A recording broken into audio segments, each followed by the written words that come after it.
Senhor, neste teu dia, aqui estamos na tua casa, também fizeste nossa, pelo coração e pelo Espírito. Vimos render-te graças por todas as tuas maravilhas, por todos os teus dons, por todas as tuas belezas, por todas as tuas promessas, por tudo que nos tens dado, por tudo que nos darás, assim como fizeste no passado e fazes hoje. Estamos certos de que o farás sempre. Tu és o mesmo ontem, hoje e eternamente. Digna-te, Senhor nosso e Deus nosso, de abençoar-nos nesta manhã. Estende tuas bênçãos de paz e de alegria espiritual a todos que sofrem, a todos que esperam, a todos que suplicam, a todos que gemem, a todos que estão nos mundos da provação, dos testemunhos e da solidão.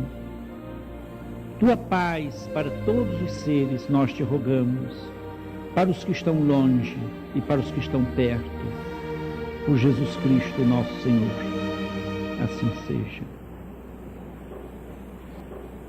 Meus irmãos, nós trouxemos hoje para a nossa meditação a parábola do filho pródigo. Sabemos que todos a conhecem, talvez seja a história mais conhecida do Evangelho.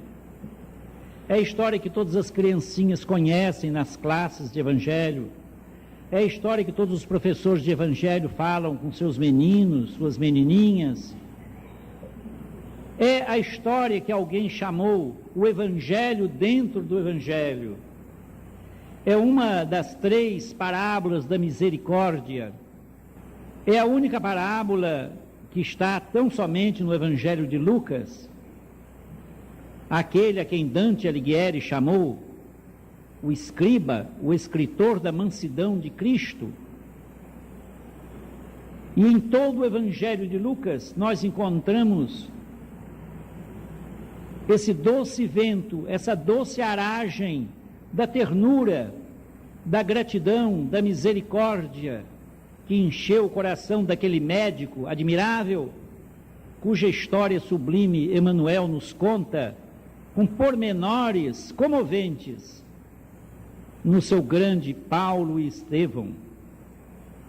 Scriba mansuetudinis Christi, o escriba da mansidão de Cristo, nos traz aqui, neste domingo, para que nós recordemos mais uma vez algumas belezas desta parábola. Ela contém tantas que eu não estou certo de poder trazê-las todas nesta manhã. Se assim não for, continuaremos, porque aqui nesta parábola há promessas sobre promessas, ternura sobre ternura, belezas atrás de outras belezas. É um encanto esta parábola. Ela vem logo em seguida a 2 pequeninas parábolas que mostram a alegria humana, a alegria do pastor que, tendo perdido uma ovelha das 100 que possuía, vai atrás daquela ovelha perdida e, quando a encontra, coloca gostosamente, alegremente às costas e diz aos seus amigos: achei minha ovelha perdida, achei minha ovelha que se extraviara. É a alegria humana. Depois vem a parábola da dracma perdida, a alegria simples de uma mulher simples, que perdendo, pobrezinha que era, perdendo uma moeda, chama as amigas, convoca para ajudar a procurar a moeda que lhe fazia tanta falta, e encontrando-a, alegres: achei minha dracma perdida. Jesus, certamente nascido numa casa pobre, certamente teve oportunidade de ver essas coisas, morando em lugar pobre como Nazaré, certamente viu esses quadros da natureza de pastores procurando ovelhas perdidas, e quem sabe mesmo em sua casa não sentiu no seu coração de criança as aflições de sua mãe santíssima por ter alguma vez perdido alguma moeda? Pobrezinhos que eram todos eles do lar humilde de Nazaré. Então, ele quis mostrar que essas duas alegrias humanas, a alegria do pastor que encontra sua ovelhinha, a alegria da mulher pobre que encontra a moeda perdida, essa alegria existe também no coração de Deus. Quando um pecador se arrepende de seus erros, de seus extraviamentos, de seus pecados, e se volta para Deus, nosso Pai. Ele chega a mostrar aqui, antes das 3 parábolas, que há muita alegria no céu, no coração de Deus, entre os anjos do céu, quando alguém se arrepende dos seus pecados. Digo-vos que haverá maior júbilo no céu por um pecador que se arrepende do que por 99 justos que não necessitam de arrependimento. Isso, o escritor da mansidão de Cristo e da misericórdia de Cristo está fazendo com esta declaração das palavras de nosso Mestre Senhor, um apelo sentido, silencioso, discretíssimo ao coração de cada homem, para que se examine, para ver se necessita de fato ou não de um Salvador. Faz lembrar aquelas palavras de Samônio a Gamaliel: eu fui abandonado pela esposa e pelos filhos, caí na miséria, doente. Encontrei bondade aqui nesta casa do caminho pelas mãos de Simão Pedro. Eu precisava de um Salvador e encontrei. Você, Gamaliel, meu amigo de infância, você está feliz, tem tudo, saúde, bem-estar, um lar tranquilo, recursos financeiros. Por enquanto você ainda não precisa de um Salvador, mas eu precisava, eu preciso. Eu sei o que é precisar de um Salvador. Como se dissesse a Gamaliel, o mestre em Israel, que mais tarde também vai precisar de um Salvador e vai encontrá-lo no deserto de Dan. Parece que a pessoa precisa chegar ao máximo de degradação da dor, ao máximo, às mais profundas regiões do sofrimento humano, as profundezas do poço da dor, para então sentir o seu nada, sentir como as comodidades, o bem-estar e as ilusões do mundo nada valem, e só o Espírito que vivifica, só o amor de Deus que supre todas as coisas e enche todos os vazios, pode realmente encher de paz e de alegria o coração do homem. Tu nos fizeste para ti, ó Deus, clama Santo Agostinho logo no início de suas confissões.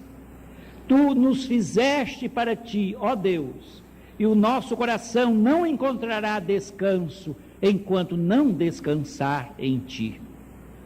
O manso Lucas, patrono dos médicos, ele mesmo médico, que deixou a medicina do corpo para cuidar da medicina do espírito, seguindo São Paulo, ele que não conheceu Jesus pessoalmente, mas o único que nos deu um evangelho da infância de Jesus, porque foi procurar a Mãe Santíssima para conhecer o início da vida do Salvador.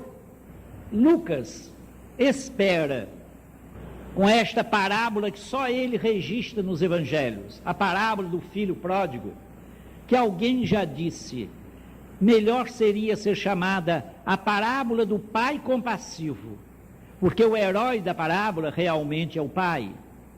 E Cristo, nos dando em seguida esta parábola, após a da dracma perdida e da ovelha extraviada, ele nos mostra que há alegria também no coração de nosso Pai do céu.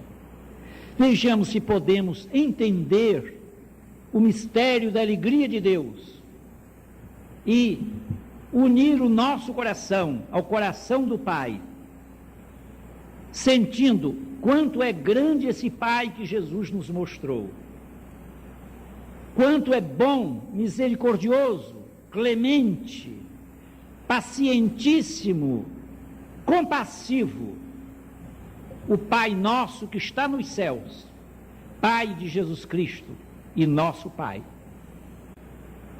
Leiamos o texto da parábola. Um homem tinha 2 filhos.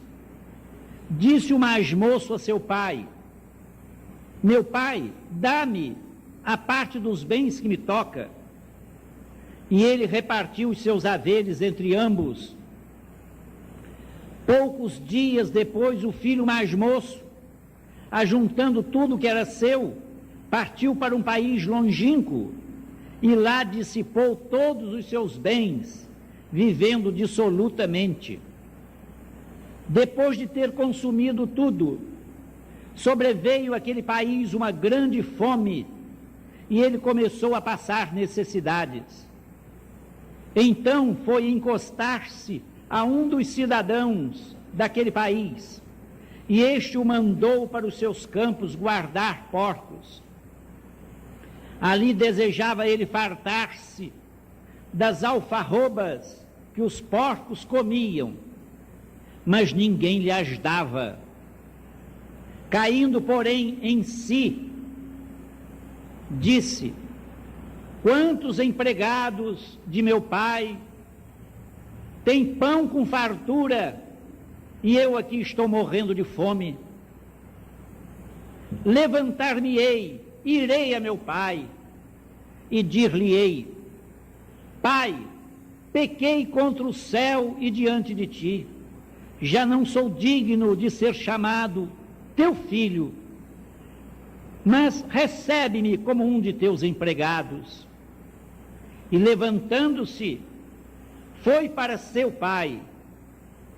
Estando ele ainda longe, seu pai viu-o e teve compaixão dele, e correndo o abraçou e beijou. Disse-lhe o filho: pai, pequei contra o céu e diante de ti, já não sou digno de ser chamado teu filho. O pai, porém, disse a seus servos, como que interrompendo: trazei-me depressa a melhor roupa e vestilha, e ponde-lhe um anel no dedo e sandálias nos pés. Trazei também o ovilho cevado, matai-o, comamos e regozijemo-nos, porque este meu filho estava morto e reviveu, estava perdido e foi achado. E começaram a alegrar-se.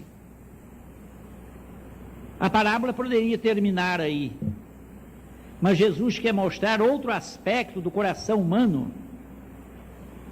Não só o aspecto da bondade de Deus, do perdão, que vem antes do pedido de perdão, o beijo do pai e o abraço do pai, vem antes do pedido de perdão do filho, tão grande é o amor paterno.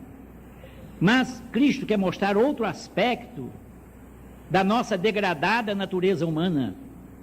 Ora, seu filho mais velho estava no campo, e quando voltou e foi chegando à casa, ouviu música e dança, e chamando um dos empregados, perguntou-lhe que era aquilo. Este lhe respondeu: teu irmão chegou e teu pai mandou matar o novilho cevado, porque o recuperou com saúde. Então ele se indignou e não queria entrar na casa. E saindo seu pai, procurava conciliá-lo. Mas ele respondeu: meu pai, há tantos anos que te sirvo, sem jamais transgredir uma ordem tua, e nunca me deste um cabrito para me regozijar com os meus amigos. Mas quando veio este teu filho, que gastou os teus bens com meretrizes, tu mandaste matar para ele o novilho cevado. Replicou-lhe o pai: filho, tu estás sempre comigo, e tudo que é meu é teu. Entretanto, cumpria nos alegrarmos e regozijarmos, porque o teu irmão estava morto e reviveu, estava perdido e foi achado. Meus amigos, há uma infinidade de belezas nesta parábola. Primeiro, ela nos mostra que Deus também se alegra quando um pecador se arrepende. Que bela, profunda declaração de Cristo antes das 3 parábolas da misericórdia. A que mostra a alegria da mulher que acha a dracma perdida, a do pastor humilde que acha a ovelhinha que se extraviou, e agora vai nos mostrar que não são só as criaturas humanas que se alegram. A alegria não é um dom humano somente aqui da terra. A alegria é um dom dos anjos, é um dom de Deus. A alegria é alguma coisa que existe também no coração de nosso Pai do céu. Quando alguém volta para os seus braços, há mais alegria no céu quando um pecador se arrepende do que quando 99 justos permanecem corretamente na vida sem necessidade de arrependimento. Que ênfase imensa o Evangelho nos traz aqui. Que apelo silencioso, profundo, maravilhoso, sobre-humano, da vontade divina de que cada filho volte para o coração do Pai. É o apelo que se estende por todos os profetas. É o apelo que está cantante nos salmos, vibrante nos provérbios de Salomão, maravilhoso no livro de Eclesiastes, e por todas as páginas do Velho Testamento vibra aquele mesmo e uníssono apelo de Deus: filho meu, dá-me o teu coração de pedra, e eu te darei um coração vivo, sensível de carne. E o Velho Testamento ainda lembra, e São Paulo repete: não endureçais, ouvindo a palavra divina, não endureçais os vossos corações, como fizeram os hebreus no deserto, revoltando-se contra o Pai, e criando, construindo, para substituir o culto divino, um bezerro de ouro. Não endureçais os vossos corações. Quando Cristo chega, e o escriba da mansidão de Cristo nos traz a doce parábola do pai compassivo do filho pródigo, é que isto é importante. É realmente, como alguém já disse, é o Evangelho dentro do Evangelho. Esta parábola é o Evangelho dentro do Evangelho. Um homem tinha 2 filhos. Disse o mais moço a seu pai: meu pai, dá-me parte dos bens que me toca. E ele repartiu os seus haveres entre ambos. Direis, é um costume judaico, é costume oriental. Mas que beleza, que apelo, que exemplo. Não houve discussão entre pai e filhos, não houve choques, não houve problemas de lápis, de cálculo, de computador, de lucros, de juros, de poupanças, de heranças. Apenas o pai entregou a parte que lhe cabia. Isso mostra a generosidade de Deus, do Deus que não raciona sua misericórdia para conosco, do Deus que nos dá abundantemente, do Deus que socorre cada alma sem discussões. Como alguém já disse bem, Deus não discute com seus filhos. Deus não tem projetos como nós temos projetos. Deus tem um plano de salvação, um plano de amor que se estende a todos.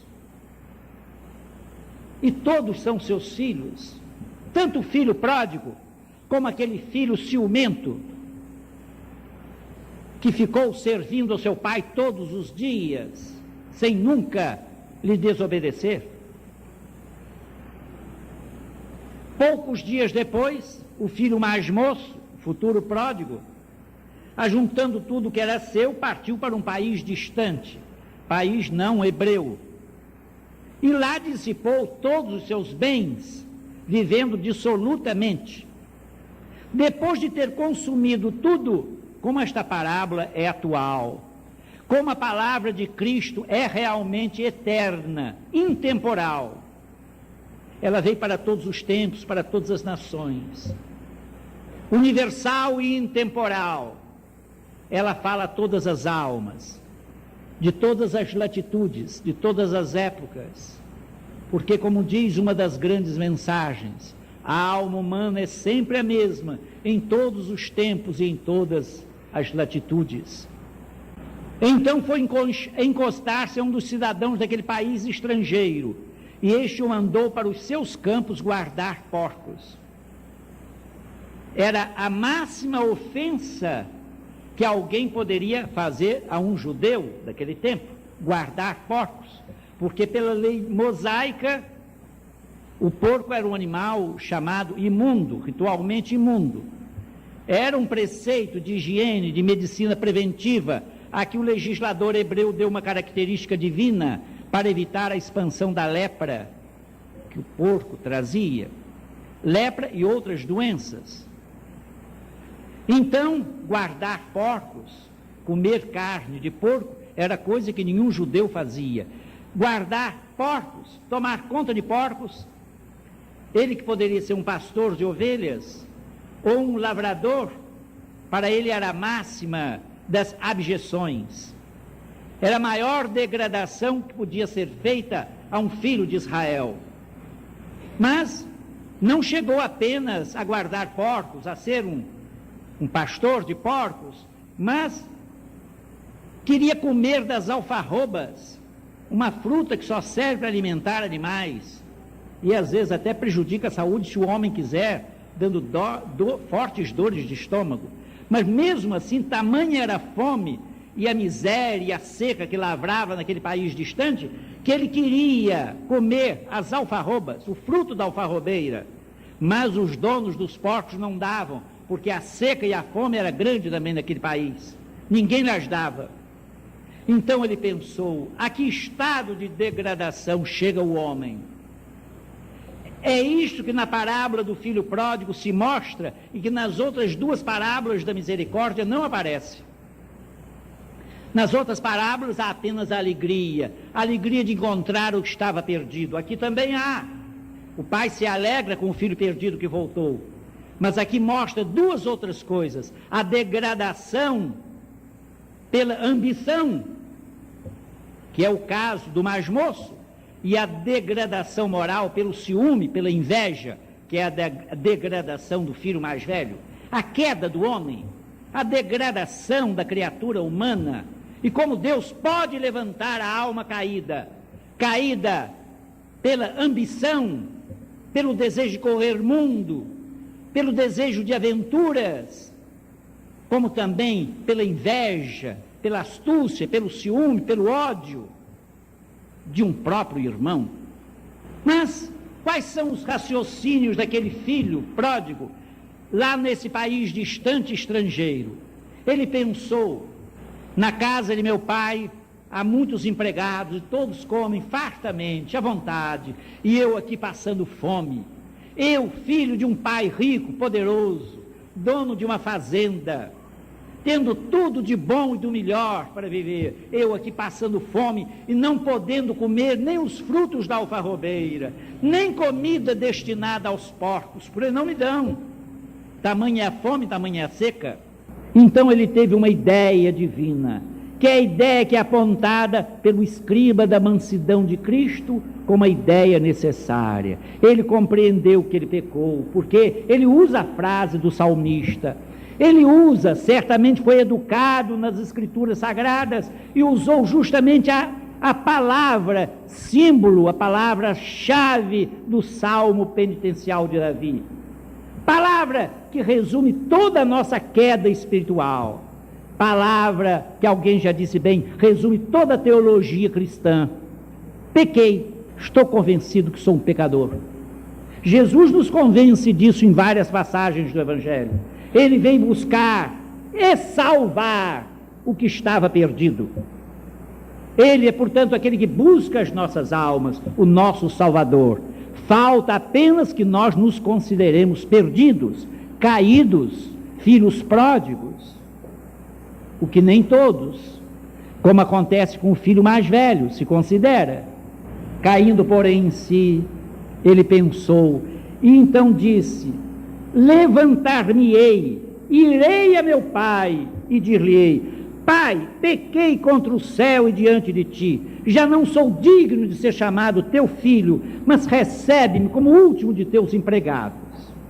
Vede aqui toda a nossa história espiritual, a história do nosso passado, do nosso presente e do nosso futuro. Pode acontecer isso? A história toda de uma alma está em apenas um versículo do Evangelho? A história do nosso passado está nisso. Vidas e vidas, séculos, milênios, que Davi, o rei salmista, resumiu com uma palavra só,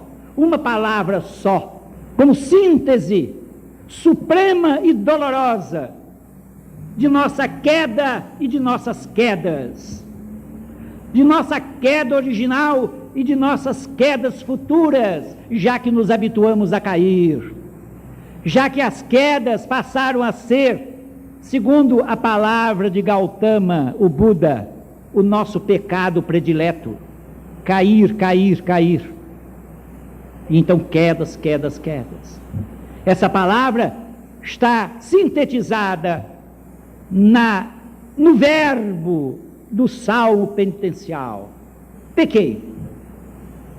Mas para o pecado há remédio, porque Deus é um Deus de paz, Deus de amor, Deus de salvação, Deus de esperança, Deus clementíssimo, Deus misericordiosíssimo, Deus compassivo, Deus Pai do Filho pródigo, Deus que é o Pai da parábola, Pai da vida, o Pai nosso que está nos céus.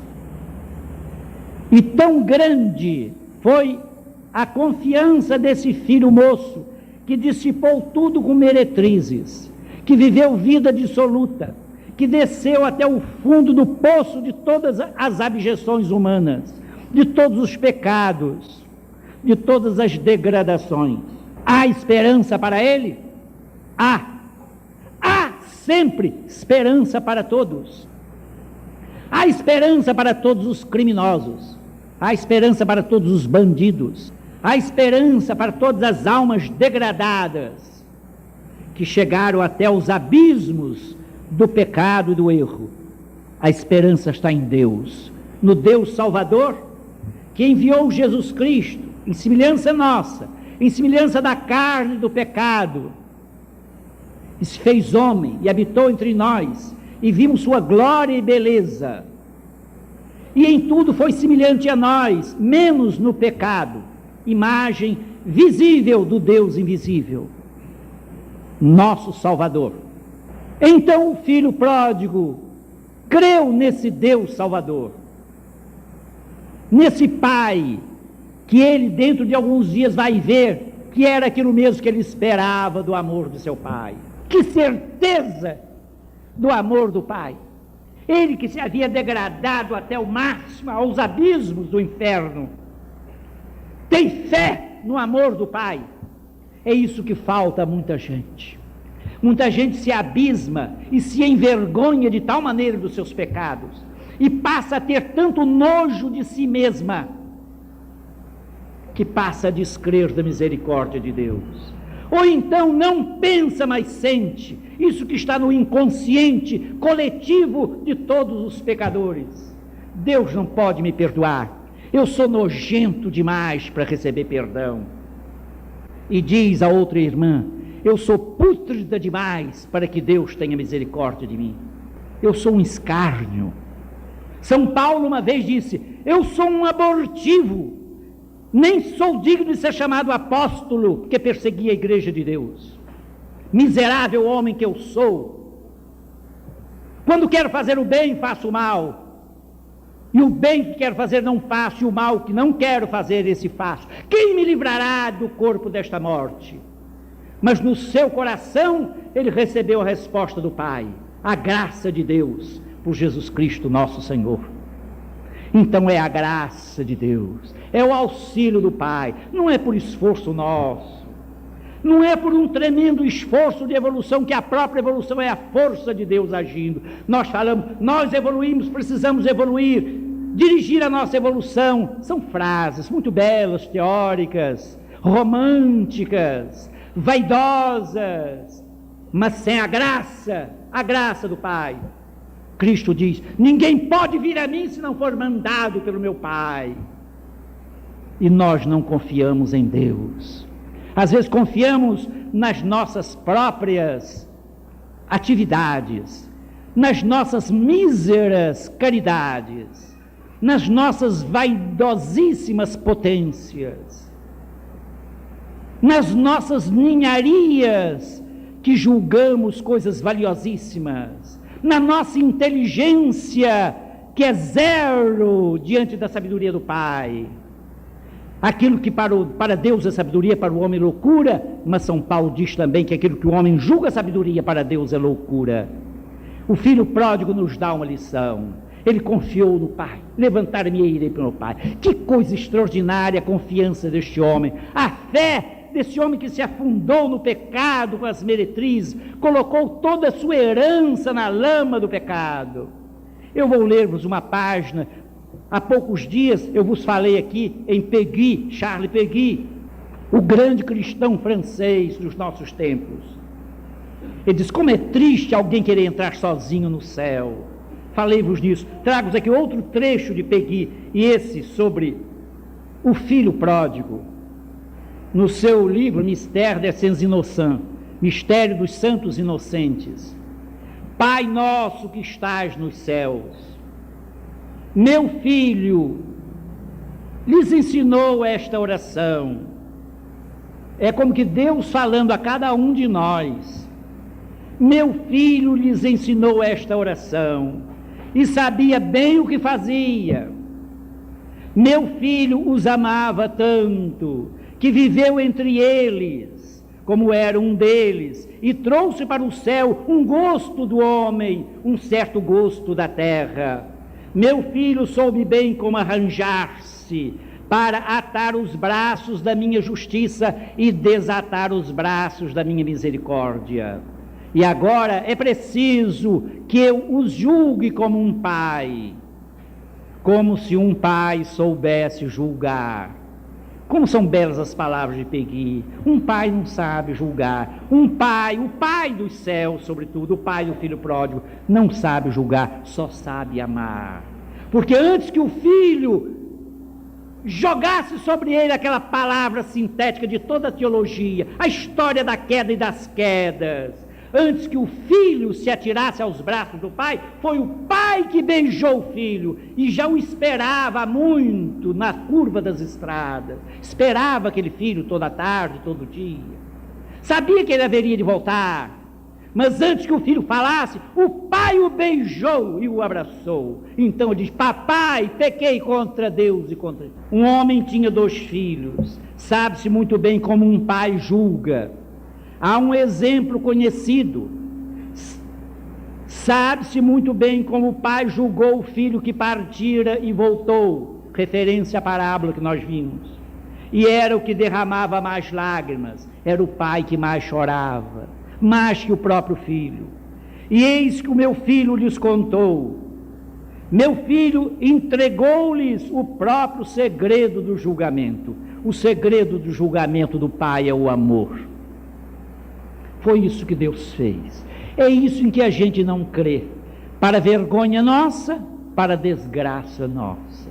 E se a gente crê, a gente vai adiando, e adiando essa volta, e continuando comendo alfarrobas, comida destinada aos porcos. Ele não teve, porque o dono daquela região onde ele trabalhava, o seu patrão, estava lutando com dificuldades, mas há muitas alfarrobas por aí que os filhos pródigos continuam comendo, em lugar de abandonarem a terra das alfarrobeiras e voltarem para o Pai. Há uma outra passagem de um grande pensador cristão, filósofo cristão dos primeiros séculos. Num dos seus sermões, Pedro Crisólogo diz assim: eu me levantarei e irei a meu pai, exclama o filho pródigo. De onde lhe vem esta esperança, esta segura confiança? Do próprio fato de tratar-se de seu pai. Perdi, diz consigo mesmo, o filho pródigo, Pedro Crisólogo imagina o filho pródigo pensando. O filho pródigo pensou assim, o que a parábola não relata. Eu, filho pródigo, perdi minha qualidade de filho. Tanto que ele disse: Pai, recebe-me como o último de teus empregados, não sou digno de ser chamado teu filho. Mas ele não perdeu sua qualidade de pai. Não é necessário um advogado para interceder junto a um pai. E o pai perdoa o filho com um beijo e esconde num abraço a sua falta. Vede se não é isto mesmo que está aqui. Levantar-me-ei, máximo de confiança, daquele que sentiu que perdeu a sua qualidade de filho, mas que sabia que o pai não perdeu sua qualidade de pai. Levantar-me-ei e lhe direi: Pai, pequei contra o céu diante de ti, já não sou digno de ser chamado teu filho. Trata-me, faze-me um de teus empregados. E levantando-se, pensou em levantar-se e levantou-se, foi e largou o país das alfarrobas, e largou a imundície de que se alimentava, e largou o país do pecado e das meretrizes. E estando o filho ainda longe, vede a beleza do escriba da mansidão de Cristo. E estando o filho ainda longe, seu pai o viu. Quanta beleza para reflexão, meus amigos. Nós estamos longe de Deus, nosso pai está olhando para nós, esperando nossa volta, nosso arrependimento e nossos arrependimentos, no plural mesmo. Estando ele ainda longe, seu pai o viu e teve compaixão dele. Quem primeiro chorou foi o pai, o filho ainda estava longe. O pai está chorando de pena antes que o filho chegue, se ajoelhe e peça perdão. Quem chorou primeiro foi o pai. Quem correu primeiro foi o pai. E correndo, é o pai que corre. O filho não tinha forças para correr. Estava alquebrado, sem forças, rebentado, imundo, mal ajambrado, vestes sujas, sem forças para andar, quanto mais para correr. Quem corre é o pai, quem chora é o pai. E antes de receber o pedido de perdão, quem perdoa é o pai. Mas perdoa como? Altaneiro, principesco, poderoso, como um juiz autoritário, exercendo poder, jurisdição e mando. Não, perdoa com um beijo. E correndo, o abraçou e beijou. Charles Péguy diz: perdoou com um beijo e com um abraço, escondeu o pecado do filho. Como tudo isso é belo! É nesse Deus poderoso e bom. Nem todos creem. Porque se houvesse crença nesse Deus, e se houvesse reflexão sobre os próprios pecados, se cada um refletisse sobre a própria ruindade, sobre suas friezas, sobre suas astúcias, sobre suas durezas, sobre as próprias crueldades que alberga no coração, sobre as maldades que pensa, sobre as palavras duras que fala, sobre a frieza que espanta, sobre a crueldade que mata, sobre as palavras que massacram, sobre tanta maldade espalhada mundo afora, se refletisse, também diria como Davi: pequei, mas tenho um pai que perdoa com um beijo e com um abraço dissolve os meus pecados. É bom crer nisso. Nós estamos, meus amigos, nós estamos muito imbuídos daquele racionalismo do século XIX, da ideia de que eu penso, logo existe. Nós estamos com séculos e séculos de cartesianismo, de raciocínio, e isso nos tem assassinado a alma. Pensamos, raciocinamos, somos mais cartesianos que cristãos, somos mais raciocinadores do que seres dotados de um coração semelhante ao coração de Deus. E Deus os criou à sua imagem e semelhança, diz a Bíblia nas suas primeiras palavras. Nós fomos criados à imagem e semelhança de Deus. Deus é espírito, nós somos espíritos. Deus é eterno, nós somos eternos. Por que não nos aproximarmos desse Pai maravilhoso? Por que não voltarmos a Ele? Que é que nos impede?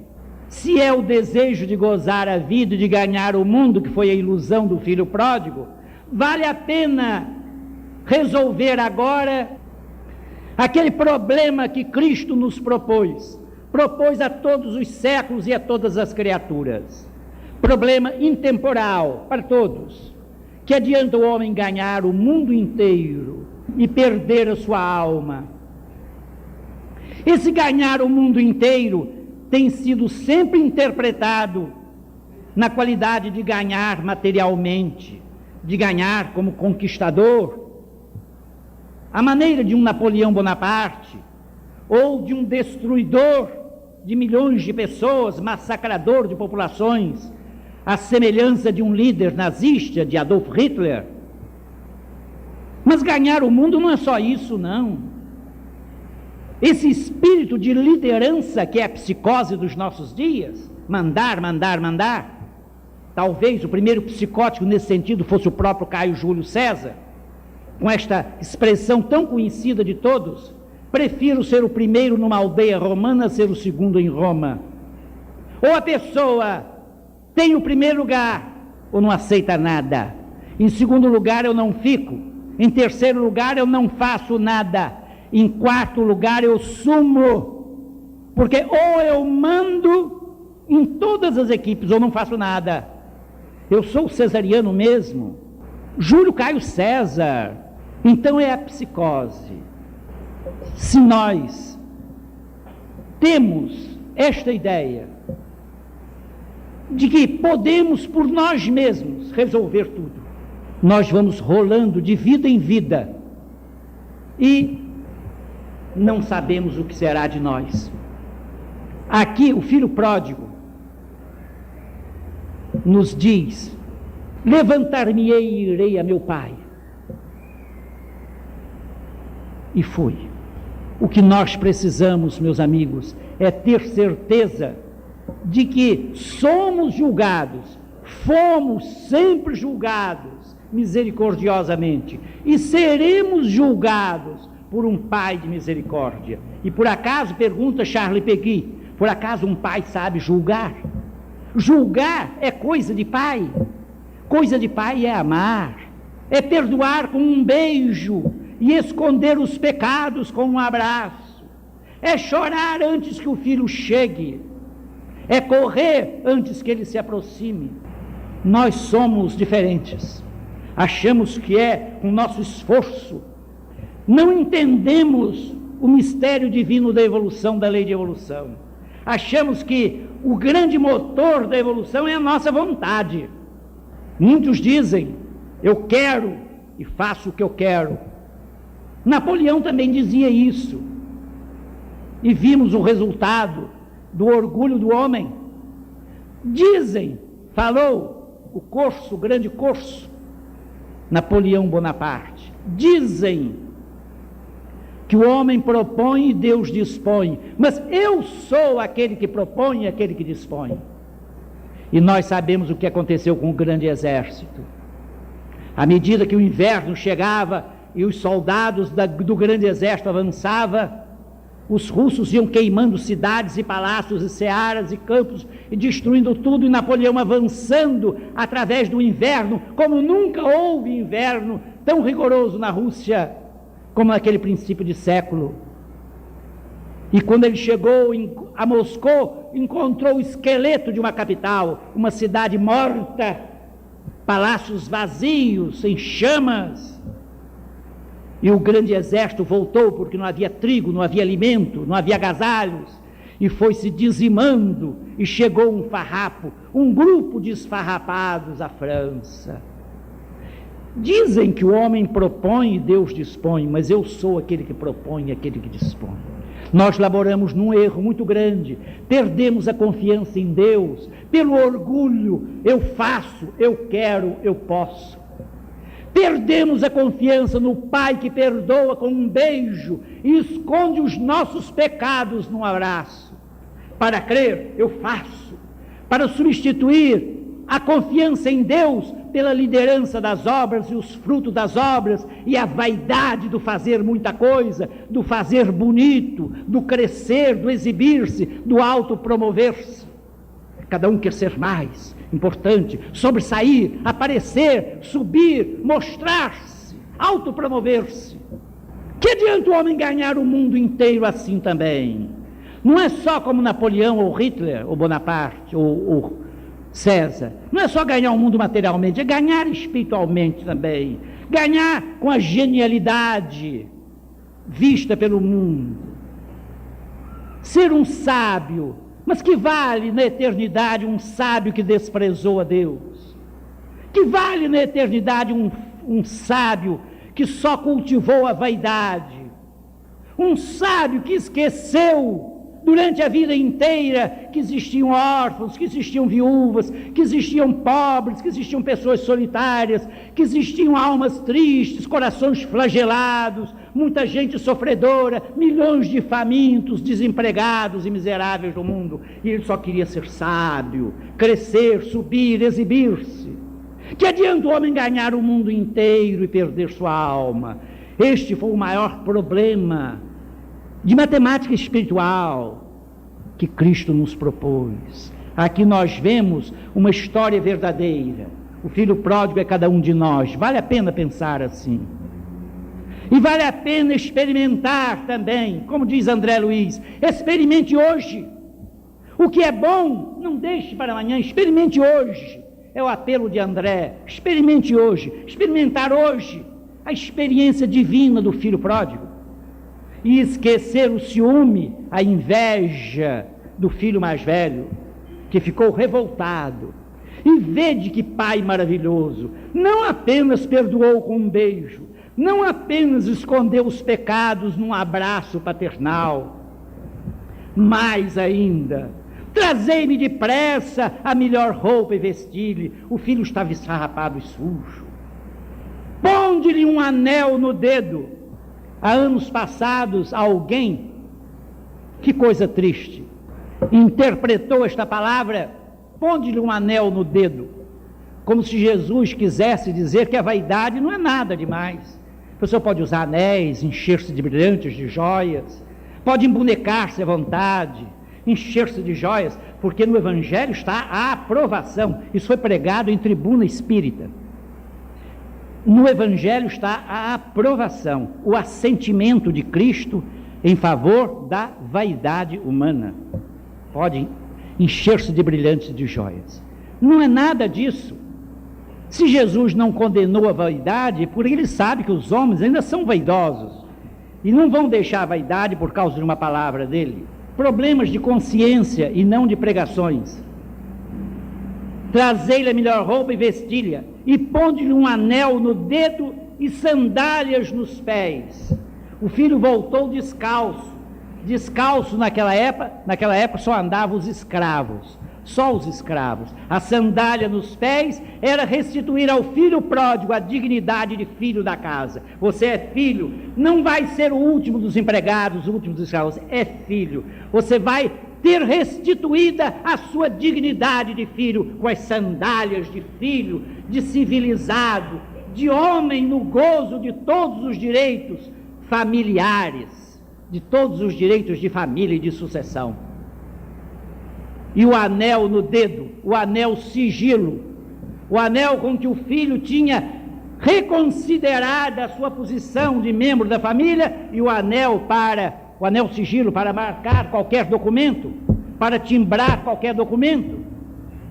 Ele voltou à dignidade de filho, na roupa de homem limpo e civilizado, de filho de uma casa, de um pai rico e bom como é Deus, com o anel que exprime a sua reintegração nos direitos familiares, nos direitos da família de Deus, apesar de todos os pecados que foram perdoados com um beijo, e as sandálias dos pés, para voltar à dignidade, embora o outro irmão estivesse reclamando contra tanta bondade para um filho que dissipou tudo, embora a inveja clamasse, embora o ciúme, ciúminho ou ciumado, ou que seja, reclamasse daquele pai, que nunca lhe deu um novilho para ele festejar com seus amigos, e o pai então dá ao filho pacientemente, ele é um pai cheio de amor, dá a resposta sublime, resposta que é para todos os filhos, não somente para o filho ciumento: meu filho, tu estás sempre comigo, tudo que é meu é teu, tudo que é de Deus é nosso. Por isso é que São Paulo, sentindo a grandeza das nossas heranças eternas, querendo que nós sentíssemos e crescemos que Cristo foi preparar lugar para nós. Na casa de meu pai há muitas moradas, eu vou preparar lugar para vós. Se assim não fosse, eu vou teria dito. Cristo não pode mentir. Se nós formos infiéis, como diz o apóstolo, ele permanece fiel, não pode enganar-se a si mesmo. É verdade, há muitas moradas. E o que é que nós somos diante da parábola do filho pródigo? Diante da parábola do filho pródigo, nós somos justamente aquilo que o filho pródigo recebeu: a restituição de todos os direitos, a sua reintegração em toda situação jurídica, familiar, humana, espiritual, dentro do lar do grande e amoroso Pai compassivo. Daí o anel sigilo, daí as sandálias, daí a roupa limpa. Por quê? Porque confiou no Pai. É essa confiança que nós precisamos ter. Por isso São Paulo diz: nós somos herdeiros de Deus e co-herdeiros de Cristo. Meus irmãos, pensemos nisso. E um dia voltaremos a ver outras maravilhas, outras belezas, que ainda existem muitas, desta parábola maravilhosa do filho pródigo, que o doce Lucas, evangelista, patrono dos médicos, escreveu para nós no terceiro evangelho. Que Deus nos abençoe.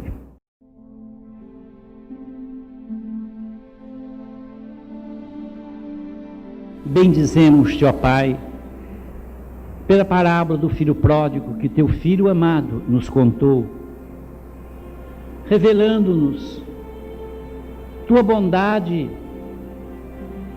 intraduzível,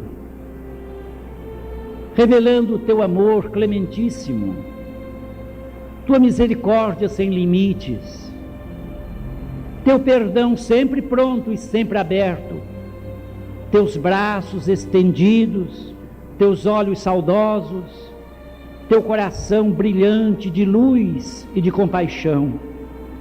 Deus Santo, perdoa-nos se não temos sabido pensar nem sentir o teu infinito amor.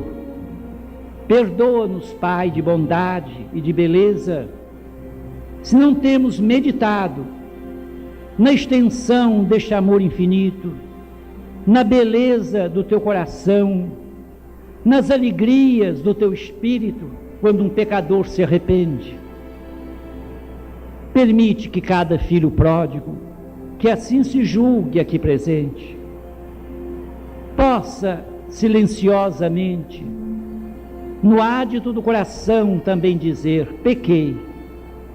Possa também levantar-se, deixar o país das alfarrobeiras, deixar as coisas destinadas aos porcos, aqueles que espiritualmente desceram ao chavascal dos erros e dos pecados, e voltar-se para ti, Senhor. Dá que cada um possa dizer: levantar-me-ei e irei para meu Pai. E meu Pai quer dizer perdão, perdão com um beijo.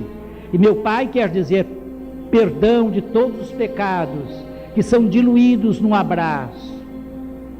Deus Santo, perdoa-nos nosso esquecimento de Ti, como andamos distraídos, Senhor, pela vida fora, cuidando de 1000 coisas secundárias, esquecendo a única coisa necessária, aquela parte que Maria de Betânia escolheu e que nunca lhe será tirada.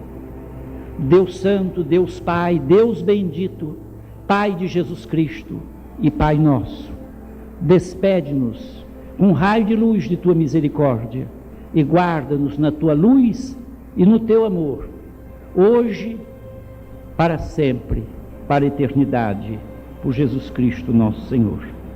Assim seja.